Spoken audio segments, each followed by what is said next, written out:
প্ৰেম মানে মৃত্যু নেকি? আত্মহত্যা নে হত্যা?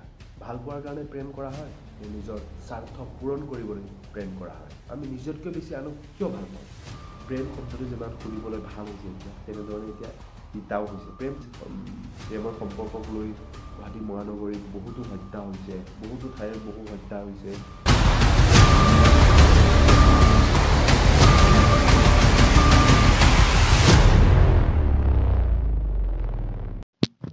নমস্কাৰ। এই ভিডিঅ'টো মই কাকো ব্লেম কৰিব বনোৱা নাই আৰু কাকো সমালোচনা কৰিবলৈ বনোৱা নাই।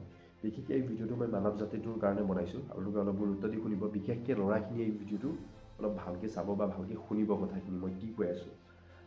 আচলতে মানৱ জাতিটো হৈছে কি, আৰু মানৱ জাতিটোক যে সঁচাকৈ যে আমি উত্তম স্থান দি থওঁ বা মানৱ জাতিটো শ্ৰেষ্ঠ জাতি বুলি কওঁ, মানুহে কিয় এইটো অনুভৱ নকৰে নেকি যে আমি যে সঁচাকৈ উত্তম জাতি হয়নে, বা আমি সঁচাকৈ শ্ৰেষ্ঠ জাতি যে হয়, আমি কিয় হয় এইটো অনুভৱ নকৰে নেকি?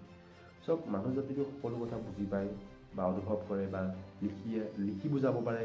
আমি মানৱ জাতিটোৱে কি কৰিব নোৱাৰোঁ? আমি মানৱ জাতিটোৱে নকৰা কামেই নাই। সকলো কাম আমি কৰিব পাৰোঁ, বুজিব পাৰোঁ, লিখিব পাৰোঁ, বুজাব পাৰোঁ, সকলো কাম কৰিব পাৰোঁ আমি। সেইবাবে আমাক মানৱ জাতিটোক সদায় শ্ৰেষ্ঠ জাতি বুলি কৈ অহা হৈছে আৰু হয়। কিন্তু এনে আমাৰ সমাজত এতিয়া এনে কুকৰ্মকাণ্ড হৈ আছে, যিবোৰ মানে আপোনালোকে যদি ভাবে ন, এনেকুৱা লাগে যে মানৱ জাতিটো লাহে লাহে জন্তুলৈ পৰিৱৰ্তন হৈ আছে, জীৱ জন্তু হৈ আছে মানৱ জাতিটো গৈ লাহে লাহে। এনেকুৱা মানে আমি সকলো কাম কৰিব পাৰিও মানে নোৱাৰা নিচিনা হৈ আছোঁ। আমাৰ চিন্তাবোৰ কি হৈছে, মানুহৰ চিন্তাবোৰ কি হৈছে, মই সকলো ধৰণৰ আনিছোঁ কথাবোৰ। মই ভাবি পিনে কথাখিনি কৈছোঁ।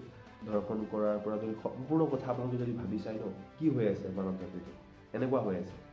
প্ৰেম শব্দটো শুনিবলৈ কিমান মৰম লগা, তেনেধৰণে মানে প্ৰেম শব্দটো এতিয়া মানে প্ৰেম শব্দটো শুনিলেই মানে কিবা এটা বেলেগ এটালৈ মনত পৰে, কিবা বেলেগ এটা মনত পৰে। প্ৰেম শব্দটো শুনিলে যিটো মনত এটা ভাল ভাৱ, মনত এটা পবিত্ৰ কিবা এটা এনেকুৱা অনুভৱ এটা হয় মানুহৰ। কিন্তু এতিয়া এনেকুৱা হৈছে যে প্ৰেম শব্দটো মানে জীৱনৰ শেষ বস্তু প্ৰেম, বা প্ৰেম কৰিলে মানুহৰ মৃত্যু হয়, এনেকুৱা ধৰণৰ কথা আহি পৰিছে। প্ৰেম সম্পৰ্কক লৈ বা প্ৰেম সম্পৰ্কীয় বা প্ৰেমৰ সম্পৰ্কক লৈ গুৱাহাটী মহানগৰীত বহুতো হত্যা হৈছে, বহুতো ঠাইত বহু হত্যা হৈছে। কি কৰ্মকাণ্ড নাই। ঠিক তেনেধৰণেই কেইদিনমানৰ আগত সৃজনা আৰু বিবেকৰ যি ভাল পোৱা বা তেওঁলোকৰ যি ৰিলেশ্যনশ্বিপ আছিলে, তেওঁলোকৰ যি ভাল পোৱা আছিলে, সেইবোৰ মাজতে ট্ৰেণ্ডিং হৈছিলে। সামাজিক মাধ্যমত বহুত সমালোচনা হৈছিলে। বহুত ভাল ভাল লোকসকলে তেওঁলোকৰ পোষ্ট শ্বেয়াৰ কৰিছিলে, কিয়নো তেওঁলোকৰ সেই ভাল পোৱাবোৰ সঁচা ভাল পোৱা আছিলে। আৰু ঠিক তেনেধৰণে সৃজনাই বিবেকৰ ওপৰত যি মৰম বা যি কেয়াৰ কৰিছিলে, সেইখিনি কেয়াৰ দেখি বহু মানুহে নিজৰ ভাবো প্ৰকাশ কৰিছিলে যে সঁচাকৈ নিজৰ বয়ফ্ৰেণ্ড পালে বা নিজৰ গাৰ্লফ্ৰেণ্ড পালে এনেকুৱা পাব লাগে, বা নিজৰ স্বামী পালে এনেকুৱা পাব লাগে, বা নিজৰ স্ত্ৰী পালে এনেকুৱা পাব লাগে। এনেধৰণৰ বহু সামাজিক মাধ্যমত শ্বেয়াৰ হৈছিলে বা বহু ভাল ভাল মানুহেও তেওঁলোকৰ বিষয়ে লিখিছিলে। কিন্তু ভগৱানৰ কি লীলা, কেইমাহমানৰ আগতে বিবেকৰ যি USA যি চিকিৎসাধীন হৈ আছিল তেওঁ, কিন্তু অলপ দিনৰ আগত তেওঁৰ ঢুকাল, তেওঁৰ দেহাৱসান হ'ল। তো তেনেকুৱা ধৰণৰ কাহিনী। আৰু ঠিক সেই সৃজনা আৰু বিবেকৰ যি প্ৰেমৰ যি সম্পৰ্ক আছিল বা প্ৰেমৰ যি কাহিনী আছিল, সেই কাহিনী সম্পূৰ্ণ বিপৰীতে এটা ঘটনা সংঘটিত হৈছে আমাৰ বিশ্বনাথ জিলাৰ গমেৰিত। ঘটনাটো সংঘটিত হৈছে আমাৰ গোৰ্খা সম্প্ৰদায়ৰ এজন ডেকা ল'ৰা, উদীয়মান ডেকা ল'ৰা। নাম হৈছে অমৃত দাহাল। তেওঁৰ বয়স 24 বছৰ।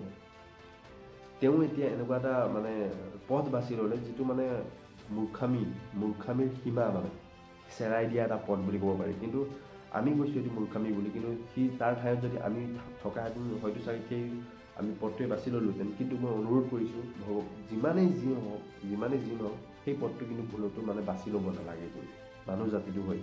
কাৰণ আমি কথাখিনি বুজি পাওঁ বা ফিল কৰোঁ, বা আমি জানো যে আমাৰ আগপিছ কোন আছে, আমাৰ মা দেউতা আছে, ঘৰত পৰিয়াল আছে, সেইখিনি কথা আমি বুজি পাওঁ। বা পৰিয়ালৰ কাৰণে আমাৰ মনত বেলেগ এটা অনুভৱ আছে বা বেলেগ এটা মৰম এটা আছে। সেইখিনি মৰম থকাৰ পিছতো আমি নিজক ভাল পাওঁ, এই কথাটো আমি সদায় নিজৰ মনত বিশ্বাস কৰিব লাগে বা মনত থ'ব লাগে যে আমি নিজতকৈ বেছি আনক ভাল নাপাওঁ কেতিয়াও। সদায় নিজতকৈ বেছি আনক ভাল পাবও নালাগে। সেয়েহে মই সকলোকে কৈছোঁ, আজি বিশেষকৈ ল'ৰাখিনিক কৈছোঁ যে নিজকহে বেছি ভাল পাব, নিজতকৈ বেছি আনক ভাল পাবলৈ ট্ৰাই নকৰিব বা চেষ্টাও নকৰিব। কিয়নো এতিয়া মই অমৃত দাহালৰ কথাখিনি মই আপোনালোকক কৈছোঁ। তাৰ কথাটো কি হৈছিলে, তেওঁৰ যিজনী ছোৱালীক ভাল পাইছিল, প্ৰেয়সীজনীৰ নাম হৈছে সন্ধিয়া শৰ্মা বুলি। সন্ধিয়া শৰ্মা। তেওঁৰ ঘৰ বিশ্বনাথ চাৰিআলি। তেওঁৰ অমৃত দাহাল আৰু সন্ধিয়া শৰ্মাৰ 9 বছৰৰ ৰিলেশ্যনশ্বিপ আছিল, 9 বছৰৰ প্ৰেমৰ সম্পৰ্ক আছিল তেওঁলোকৰ। আৰু তেনেধৰণে তেওঁলোকৰ প্ৰেমৰ সম্পৰ্ক, তেওঁলোকৰ ৰিলেশ্যনশ্বিপ ভালেই চলি আছিল। কিন্তু কেনা লাগিল ক'ত বুলি কওঁতে হয়তো আপুনিও আচৰিত হ'ব ছোৱালীজনীৰ ওপৰত ভাবি। ছোৱালীজনী এনেকুৱা মানে, ছোৱালীজনীয়ে যেতিয়া ছোৱালীজনীৰ সমস্ত খৰচ পাতি চব লৰাই উঠাইছিল। আমি যিমানখিনি কথা মই গম পাইছোঁ, পঢ়া শুনাৰ পৰা ধৰি কাপোৰ কানিৰ পৰা ধৰি মানে সকলো মানে যিমানখিনি লৰাই কৰিব পাৰে এজনী গাৰ্লফ্ৰেণ্ডৰ কাৰণে বা নিজৰ স্ত্ৰীজনীৰ কাৰণে যিমান এফৰ্ট দিব লাগে গোটেইখিনি এফৰ্ট সি দিছে। আমি যিমানখিনি গম পাইছোঁ, যিমানখিনি এফৰ্ট দিছিলে সেই এফৰ্টখিনি দিয়াৰ পিছত মানে তাৰ মনত এটা সেই ছোৱালীজনীৰ কাৰণে বেলেগ এটা মনত এটা ভাৱ হ'ব বা বেলেগ এটা মনত স্পেচ হ'ব তাই ছোৱালীজনীৰ কাৰণে। কিন্তু ছোৱালীজনীয়ে কি কৰিলে, ছোৱালীজনীয়ে যেতিয়া চাকৰিটো পালে মানে তেতিয়া ল'ৰাটোক ইগন'ৰ কৰিব ল'লে। তো তেনেকুৱাকৈ ল'ৰাটোৱে বোলে ছোৱালীজনীয়ে চাকৰি নোপোৱাৰ আগতে কোৰ্ট মেৰেজ কৰিম বুলি কৈ থৈছিলে বোলে।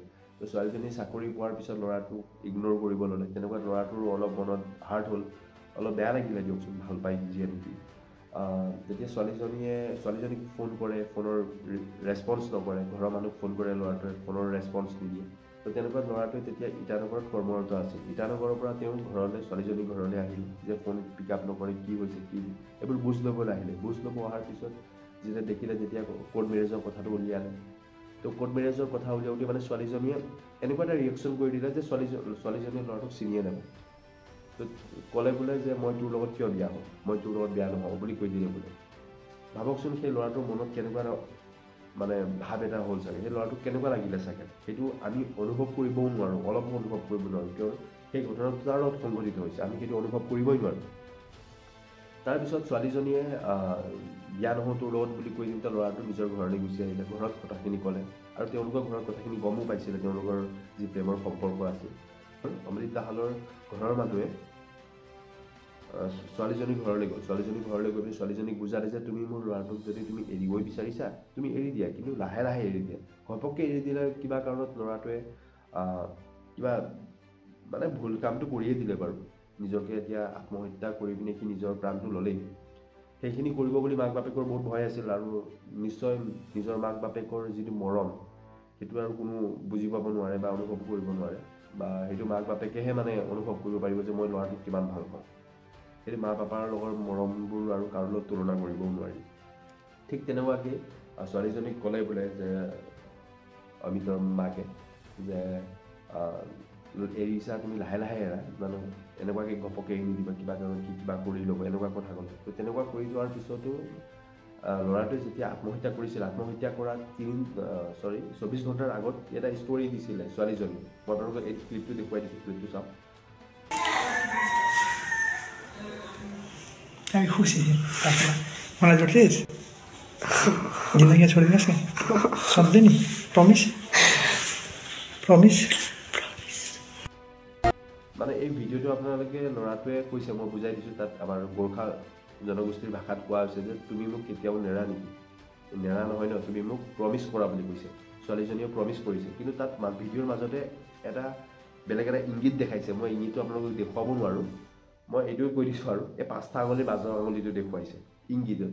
তো সেই ইংগিততে মানিব পাৰি যে ছোৱালীজনীৰ কেৰেক্টাৰ কেনেকুৱা চাগে। মই ছোৱালীজনীক জাজমেণ্ট কৰা নাই হা, তেওঁৰ সেই ভিডিঅ'টো চাই মই কথাটোহে কৈছোঁ। এই 5টা আঙুলিৰ যিটো আমাৰ মাজৰ আঙুলি, সেই মাজৰ আঙুলিটো যদি দেখুৱাই দিয়ে সেই ছোৱালীজনীৰ কেৰেক্টাৰ কেনেকুৱা হ'ব চাগে, মই তাইক ডাইৰেক্ট কৈছোঁ। এতিয়া ইমানখিনি ঘটনা ঘটি যোৱাৰ পিছত ছোৱালীজনীৰ ঘৰত না মানুহ আছে, ছোৱালীজনীৰ ঘৰত ছোৱালী নাই, তাৰ বাপেক নাই, তাৰ মাকো নাই, আৰু তাৰ ভায়েকো নাই। এতিয়া তেওঁলোকে পলাতক অৱস্থাত আছে। আৰু মই এই কথাটো কিন্তু যিবোৰ এই ঘটনা সংঘটিত হ'ল যে প্ৰেমৰ সম্পৰ্কৰ কাৰণে এজন ডেকা ল'ৰাই নিজক আত্মহনন কৰিলে, নিজৰ আত্মহত্যা কৰিলে। হয়তো চাগে সি সেই আত্মহত্যা কৰাটো খুবেই ভুল কাম কৰিছে, কিন্তু হয়তো চাগে তাৰ কোনো পথো নাছিলে চাগে, যে ইমানেই পাগলৰ দৰে ভাল পালে যে যদি সেই ছোৱালীজনীক মই সঁচাকেই নাপাওঁ দেন মই থাকিনো কি কৰিম বুলি সেইটো পথ বাচিছে। কিন্তু এইটো কিন্তু সি নিচেই ভুল কৰিলে, সেইটো কৰিব নালাগিছিল। কিন্তু এতিয়া কি কৰিব, যি হ'ল হ'লেই। কিন্তু মই বিশেষকৈ এই ভিডিঅ' ল'ৰাৰ কাৰণেই বনাইছোঁ যে তোমালোকে নিজক চিনি পোৱা, নিজক বুজি পোৱা, নিজতকৈ বেছি আনক ভাল নাপাবা কেতিয়াও। আৰু যদিও পোৱা ন, এইবোৰ লেতেৰা কাৰবাৰবোৰ নকৰিবা, কিয়নো চোৱা তোমাক ভাল পোৱা বহুত আছে, তুমিহে তাইক ভাল পাইছিলা। তোমাক ভাল পোৱা পৃথিৱীত বহুত মানুহ আছে, বহুত মানুহ ওলাব। তোমাক মা পাপাই তোমাক ভাল নকৰে নেকি, ভাল নাপায় নে, তোমাৰ পৰিয়ালৰ মানুহে ভাল নাপায় নে, কি তুমিহে তাইক ভাল পাই আছিলা? তোমাক তাতকৈ বেছি ভাল পোৱা মানুহ তোমাক আছে, গম পোৱা? সেইকাৰণে মই ল'ৰাখিনিক অনুৰোধ কৰিছোঁ যে তোমালোকে অলপ কেয়াৰফুল হ'ব। মানে মোৰে খাছ লগৰ এটা আজি 5-6 বছৰৰ আগত সিও এইটো কাহিনীতে ছোৱালীজনীয়ে তাইক ব্ৰেকআপ দিলে, প্ৰেমৰ সম্পৰ্ক বিচ্ছেদ হ'ল, সি গৈ ছুইচাইড কৰিছে। এনেকুৱা ঘটনা হৈছে। তো সেইটো কাৰণে মানে তোমালোকে এইবোৰ নকৰিবা। আৰু সেই ল'ৰাজনে 3 মিনিটৰ এটা ভিডিঅ' তেওঁৰ মৃত্যু হোৱাৰ আগত এটা ভিডিঅ' তেওঁ মোবাইলত বনাই থৈ গৈছিল। সেই ভিডিঅ'টো আপোনালোকক দেখুৱাই दिम। खुसी भइस होला नि मलाई छोडेर। यत्रो वर्षको माया, सँगै साथ बस्ने भनिस्, सँगै साथ कटाउने भनिस्, दुःख सुखमा भन्थिस्। बाबामा होइन मेरो लागि इम्पोर्टेन्ट, म इम्पोर्टेन्ट भन्दिस् मेरो लागि। कल्याणी मन्दिरमा आएर कसम खाइस्, मेरो गोत्रमा गोत्र मिलाएर भनिस् तैँले हामी साथ कहिले नछोड्ने, सँगै बस्ने भनेर। यत्रो वर्ष माया गरिस् मलाई, अहिले तँलाई गरेँ। मेरो माया तेरो लागि कहिल्यै कमेको छैन, अझै पनि मेरो माया तेरो लागि छ, बुझिस् नि। सबैले भन्थे के अरे मलाई, केटीले पछाडि गएर तँलाई छोड्छे, तँ उसको लागि यत्रो मरिहत्ते गर्छ, सबै थोक गर्छस् उसको लागि भनेर भन्थे। तर मैले अरूको कुरो नसुनेर तँलाई आफ्नो बनाएको थिएँ यार। लास्टमा आएर मलाई धोका दिएर गइस्, मेरो लाइफ बर्बाद गरिस्, नमर्नु नबाँच्नु बनाएर गइस् मलाई। खुसी बस जिन्दगीमा, भगवान्ले तैँले चिताएका सब थोक पुऱ्याउन्।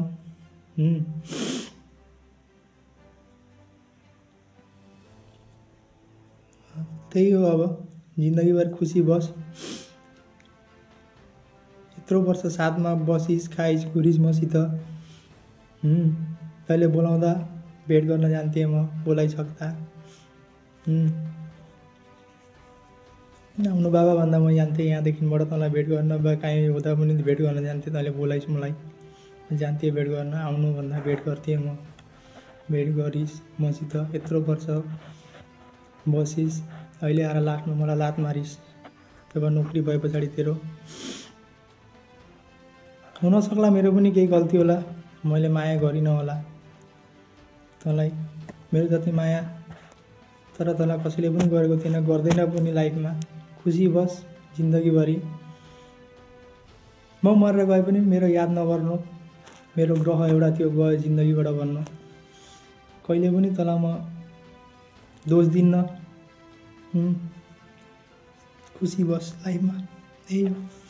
दबाई लिएर आएको छु अहिले खानको लागि, है दुईवटा सिसी खान्छु अहिले। खुसी बस जिन्दगीमा, त्यही हो अब, होइन। 2 पल्ट मेरो नामको सिन्दुर पनि लगाइस्। एकपल्ट पूजा गर्ने कोठामा लगाइस्, एकपल्ट नदीका छेउमा लगाइस् मलाई सिन्दुर लगाइदे भनेर। मैले त्यो पनि गरेँ तँलाई।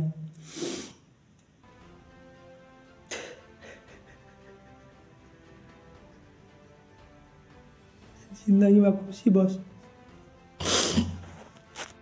ভিডিঅ'টো মই বুজাই দিছোঁ যে সেই 3 মিনিটৰ যি তেওঁৰ মৃত্যু হোৱাৰ আগত, তেওঁ আত্মহত্যা কৰাৰ আগত 3 মিনিটৰ ভিডিঅ' এটা বনাইছিলে। সেই ভিডিঅ'টোত তেওঁ কৈছে যে সেই ছোৱালীজনীক তেওঁ 2বাৰ সেন্দুৰ দিছে, এবাৰ মন্দিৰত দিছে, এবাৰ নদীৰ ওচৰতে ক'ৰবাত সেন্দুৰ দিছে বুলি কৈছে বোলে। আৰু ছোৱালীজনীয়ে ল'ৰাটোক বহুত ফ'ৰ্চ কৰিছিলে যে মোক সেন্দুৰ দি দে, মোক সেন্দুৰ দি দে। সেইটো কাৰণে ল'ৰাটোৱে 2বাৰকৈ সেন্দুৰো দিছে। আৰু গোটেই জীৱনটোৰ লগত থাকিম বুলি কৈছিলে বোলে। গোটেইখিনি লগত থাকিম বুলি কোৱাৰ পিছতো তই এনেকুৱাকৈ কৰিলি মোৰ লগত, তো মই এইটো সহ্য কৰিব পৰা নাই বুলি কৈ পিনি সি মেডিকেলৰ পৰা 2টা মেডিচিন আনিছে। যিটো মেডিচিন মই মেনশ্যন কৰিব নোৱাৰোঁ, আপোনালোকক ক'ব নোৱাৰোঁ। সেই মেডিচিন 2টা মানে আমাৰ শৰীৰটোৰ কাৰণে হানিকাৰক হয়, ক্ষতি কৰে শৰীৰটো। তো সেই মেডিচিনবোৰ একচুৱেলি মানুহে গৈ বিচাৰিলে দিব নালাগে। সেইখিনি ডাক্তৰৰ প্ৰেছক্ৰিপশ্যন বা ডাক্তৰে লিখা কিবা কাগজ থাকিলেহে দিব লাগে। কিয়নো সেইটো যদিও আপুনি কণ্ট্ৰল কৰিব পাৰে ন, বহুতখিনি হয়। সেইখিনি অলপ অসম চৰকাৰে চালে মানে আমাৰ সমাজৰ কাৰণে ভাল হয়। তো সেইখিনি কথা আছিলে। বিশেষকৈ ল'ৰাখিনিয়ে কথাখিনি বুজক, নিজকে বেছি আনক কেতিয়াও ভাল নাপাব, সেইটোৱে কৈছোঁ। ধন্যবাদ। আৰু বিশেষকৈ ছোৱালীখিনিও এই কথাটো কোৱাৰ কাৰণে বেয়া নাপাব, কাৰণ মই যিটো কৈছোঁ, মই কোনো ছোৱালীক মই বদনাম দিবলৈ কোৱা নাই। মই সেই ছোৱালীজনীকে কৈছোঁ যিজনীয়ে এই কামটো কৰিলে, বা সেই ল'ৰাটোৱে ইমানখিনি ভাল পোৱাৰ পিছতো ছোৱালীজনীৰ কথাটো বুজি নাপালে, সেই ল'ৰাটোৰ মৰম বুজি নাপালে। তাতকৈ আৰু কি নিৰ্লজ্জ হ'ব পাৰে সেই ছোৱালীজনী, যে ছোৱালীজনীয়ে পলাই ফুৰিছে। তো সেয়াই কথা আছিলে। তো আপোনালোকে নিজতকৈ বেছি আনক কেতিয়াও ভাল নাপাব, সেইটোৱে কোনো আৰু মানুহ জাতিৰ যে শ্ৰেষ্ঠ জাতি সেইটো আপোনালোকে বজাই চলক, মানে এইটো আপোনালোকে শেষ হ'ব নিদিব। আৰু সেই তাহানি যুগৰ ভাল পোৱা, সঁচা ভাল পোৱাটো যেন আজিৰ দিনত নাই, এনেকুৱা সকলোৰে মনত অনুভৱ হৈছে। প্ৰেম বুলি ক'লেই যেন আগতে যিবোৰ প্ৰেম বুলি ক'লে যি এটা ভাল এটা শব্দ, মিঠা লগা এটা শব্দ, তেনেকুৱাকৈ প্ৰেম বোলা শব্দটো এতিয়া তিতা হৈ পৰিছে। প্ৰেম বুলি শুনিলে মানে মানুহে হাঁহিবই অলপ দিনৰ পিছত, তেনেকুৱা হ'বলৈ গৈ আছে। সেইটো হ'বলৈ নিদিব। ধন্যবাদ।